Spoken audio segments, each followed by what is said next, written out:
Messieurs les présidents des institutions européennes,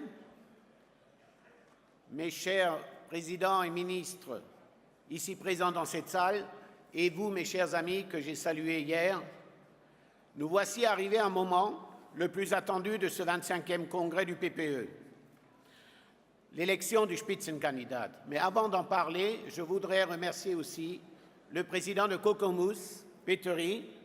Tu as raison. Si je pouvais, et si on pouvait au niveau matériel et finances, réunir la famille comme c'était le cas hier, beaucoup plus souvent, nous le ferions. Mais cette famille, même si elle n'est pas réunie ici, et malgré les attaques de partout, c'est une famille soudée qu'on n'arrivera pas à déchirer. Voilà le message que je lance officiellement aujourd'hui.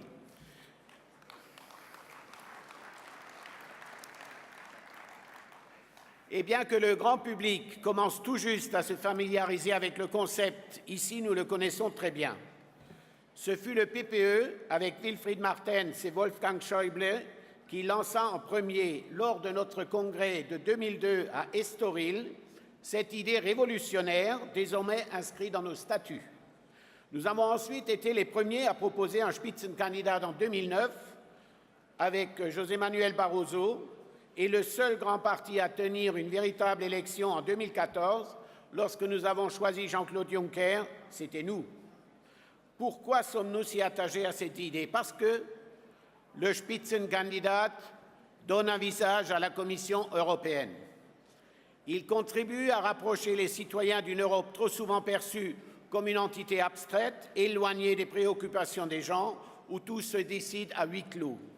Et il confère plus de poids à leur vote, rendant donc les élections européennes plus intéressantes. Nos études le montrent.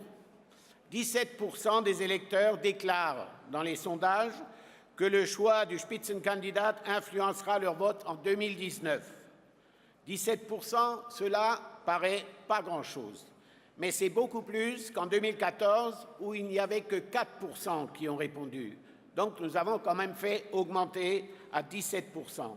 On aurait donc pu s'attendre à ce que cette fois-ci, tout se passe plus aisément qu'en 2014. Pourtant, nous voici obligés de défendre ce concept avec encore plus de détermination.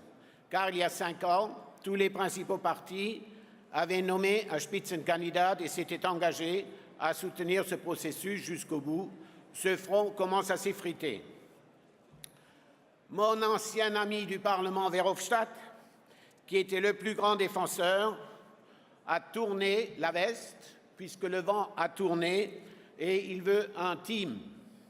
Les socialistes ont réussi dans un bureau à faire quelques discussions dans un bureau. Mes chers amis, nous, au niveau du PPE, nous faisons ça officiellement. Et ensuite, mes amis, nous ne sommes pas du genre à reculer face aux difficultés. S'il vous plaît, au fond de la salle, ce n'est pas pour moi, mais j'essaye déjà, et je pense que quand les Spitzenkandidat vont parler, le silence sera total, et j'y veillerai.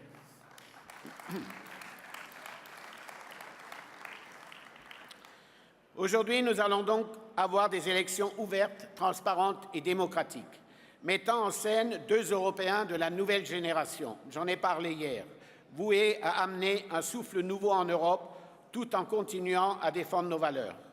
Quel que soit le vainqueur, tout le monde, y compris l'autre candidat, le soutiendra ensuite à 100%, car l'expérience de 2014 nous a montré que ces élections renforcent le PPE, non seulement le candidat élu, mais aussi l'adversaire et notre famille tout entière. Jean-Claude Juncker et Michel Barnier peuvent en témoigner de ce qui s'est passé en 2014 et je les remercie encore aujourd'hui. Comment ça s'est passé en 2014? Merci à vous deux.